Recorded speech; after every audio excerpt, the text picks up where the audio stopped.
Mahanadi சரிகள் next பிரேமோ இந்த மாதிரியான twist ஆக்க போகுதுன்னு பார்க்கலாம். தாத்தா அமைதியாக உட்காந்துட்டு இருக்கிறத பார்த்ததும் சாரதா ஒரு பக்கம் ரொம்பவே வருத்தப்படுறாங்க. ஐயா, என் பொண்ணோட வாழ்க்கையை நினைச்சு எனக்கு பயமா இருக்கு.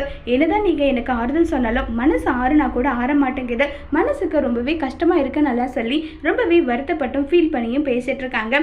இதை கேட்ட தாத்தா நீங்க பயப்படுறது சரிதான், அதுக்கான காரணம் விஜய்ங்கிறது எனக்கு நல்லா புரியுது.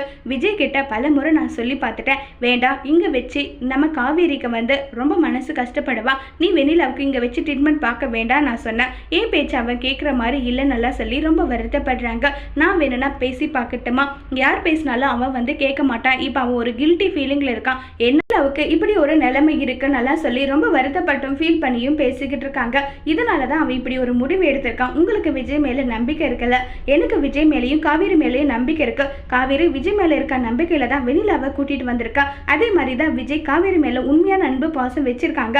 ஆனா இவங்க ரெண்டு பேருக்கு நடுவுல ஒருவேளை வெண்ணிலாவுக்கு ரெக்வரும் ஆனா விஜய்க்கு கல்யாணம் ஆன விஷயம் இது எல்லாம் தெரிஞ்சா அதை அவ எப்படி எடுத்துப்பா? இதனால விஜய் கில்ட்டி ஃபீலிங் விஜய் மனசு மாறிடுவாரோன்னு எனக்கு பயமா இருக்குன்னு சொல்லிட்டு சாரதா சொல்றாங்க. உடனே தாத்தா, என் பேரை அப்படியெல்லாம் பண்ண மாட்டான், அவன் மேல எனக்கு நம்பிக்கை இருக்கு, நீ நினைக்கிற மாதிரி எல்லாம் நடக்காதுன்னு சொல்லிட்டு சாரதாவை சமாதானப்படுத்திட்டு இருக்காங்க. அதோட இந்த பிரமோவை முடிச்சிருக்காங்க.